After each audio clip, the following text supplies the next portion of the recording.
ফেব্রুয়ারিতেই ত্রয়োদশ জাতীয় সংসদ নির্বাচন। সারা দেশ প্রস্তুত হচ্ছে একটি অবাধ, সুষ্ঠু ও গ্রহণযোগ্য নির্বাচনের জন্য। কি ভাবছে সাধারণ মানুষ থেকে শুরু করে আগামীর জনপ্রতিনিধিরা, সে কথা জানাতেই ডিবিসি নিউজের ইলেকশন এক্সপ্রেস ছুটে যাচ্ছে সব সংসদীয় আসনে। আজ সারাদিন আছে সংসদীয় আসন 20, রংপুর 2-এ। স্বাগত জানাচ্ছি সিএসআরএম ডিবিসি ইলেকশন এক্সপ্রেসে। বদরগঞ্জ এবং তারাগঞ্জ উপজেলার 15টি ইউনিয়ন নিয়ে গঠিত এই আসনের ভোটার সংখ্যা প্রায় 4.25 লাখ। আজ সকাল থেকেই বিভিন্ন রাজনৈতিক দলের নির্বাচন কেন্দ্রিক প্রস্তুতির কথা শুনছি। এবার জানবো ত্রয়োদশ জাতীয় সংসদ নির্বাচনকে কেন্দ্র করে এই আসনে এনসিপির প্রস্তুতি কি। আমাদের সাথে যুক্ত হয়েছেন জাতীয় নাগরিক পার্টি এনসিপি বদরগঞ্জ উপজেলার প্রধান সমন্বয়কারী, কথা বলবো তার সাথে। স্বাগত আপনাকে। প্রথমেই জানতে চাই, ত্রয়োদশ জাতীয় সংসদ নির্বাচন একেবারে দোরগোড়ায় চলে এসেছে, এই নির্বাচনকে নিয়ে এনসিপি কি ভাবছে? মূলত বদরগঞ্জ তারাগঞ্জ এই আসনে জাতীয় পার্টি আর আওয়ামী লীগের একটা প্রভাব আছে সেই আগে থেকেই। সেই প্রেক্ষিতে জুলাই আন্দোলনের পরে আমাদের যে আন্দোলনটা হয়েছে, সে আন্দোলনে মোটামুটি যারা নিষ্পেষিত আওয়ামী লীগ এবং জাতীয় পার্টি শেষের দিকে তারাও আমাদের সঙ্গে অংশগ্রহণ করছে এই আন্দোলনে। আমি মনে করি প্রতিটা এলাকায়, প্রতিটা মহল্লায়, অলিতে গলিতে আমাদের টিম, এনসিপির টিম ঘুরতেছে। আমরা ব্যাপক সাড়া পাচ্ছি।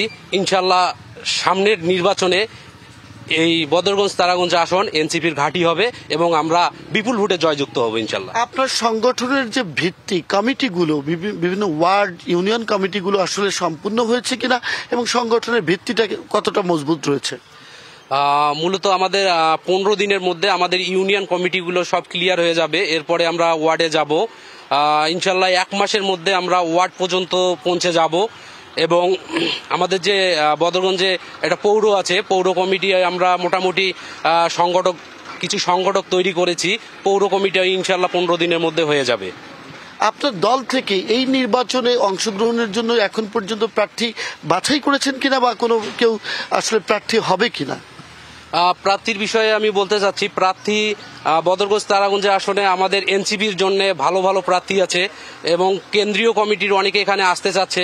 স্থানীয় যারা নেতা আছে, যারা লাঞ্ছিত নির্যাতিত কিন্তু তাদের জনসমর্থন আছে, এই ধরনের নেতা আমাদের এনসিপিতে আসতে চাচ্ছে। আমরা অবজার্ভে রাখছি, কিছুদিনের মধ্যেই আমরা হয়তো কেন্দ্র থেকে প্রকাশ হবে, হয়তো বা আমরা স্থানীয়ভাবে এখানে যারা জনপ্রিয় নেতা আছে তাদেরকে আমরা এনসিপিতে নিয়ে আসবো।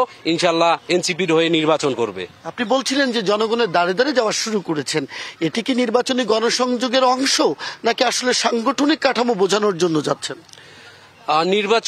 নির্বাচনীর অংশ না, আমরা সাংগঠনিক কাঠামোটা শক্তিশালী করার জন্য প্রতিটা এলাকায় ঢুকতেছি, প্রতিটা ইউনিয়নে ঢুকতেছি। আর বদরগঞ্জ মূলত একটা বড় এলাকা, 10টি ইউনিয়ন, তারাগঞ্জ 5টি ইউনিয়ন, 15টাই ইউনিয়নে আমরা দেখা যাচ্ছে সম্মিলিত, বদরগঞ্জ তারাগঞ্জ সম্মিলিতভাবে কাজ করতেছি। আমাদের সাংগঠনিক কাঠামোটা শক্তিশালী করার জন্য আমরা যথেষ্ট পরিশ্রম করতেছি। আমি সহকারে আমার এই কমিটিতে, উপজেলা কমিটিতে যারা আছে সবাই নিরলস পরিশ্রম করতেছে। ফেব্রুয়ারিতেই যদি নির্বাচন হয় তাহলে সময় তো খুবই কম। এখন পর্যন্ত যদি সংগঠনের যদি উদ্দেশ্য লক্ষ্যই যদি মানুষকে বোঝানো হয় বা সাংগঠনিক কাঠামোই যদি শক্তিশালী করেন, তাহলে নির্বাচনের প্রস্তুতি কতটা নিতে পারবেন? গণসংযোগ কবে থেকে শুরু করবেন? আমাদের কমিটিটা হয়ে গেলে ইনশাল্লাহ আমরা গণসংযোগ শুরু করে দিব। আর আমাদের ইউনিয়ন ওয়ার্ড কমিটির পাশাপাশি মোটামুটি জনগণ জানে যে সামনে নির্বাচন হবে। আমি আপনার কাছে খুব সংক্ষেপে জানতে চাই, মানুষজন কেন আসলে এনসিপি কে বেছে নিবে?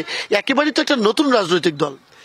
এনসিপিকে বেছে নিবে এই কারণ, যখন জুলাই আন্দোলন হয়, শুরুতেই কিন্তু এই আন্দোলনে অনেকে আসতে চায় নাই, কিন্তু পরবর্তীতে এমন একটা পরিস্থিতি তৈরি হয়, আসলে ফ্যাসিস্টের বিরুদ্ধে বাংলাদেশের মানুষ রুখে দাঁড়ায়, দলমত নির্বিশেষে কিন্তু এই আন্দোলনে অংশগ্রহণ করে। এখানে দেখা গেছে, আমার বদরগঞ্জেই দেখেছি, এই আন্দোলনে অনেক আওয়ামী লীগও যোগদান করেছে শেষের দিকে এবং জাতীয় পার্টিও যোগদান করেছে। সব দলেই দলমত নির্বিশেষে এখানে যোগদান করেছে। আসলে বদরগঞ্জ তারাগঞ্জ মানুষ আসলে নির্যাতিত থাকতে চায় না আর কি।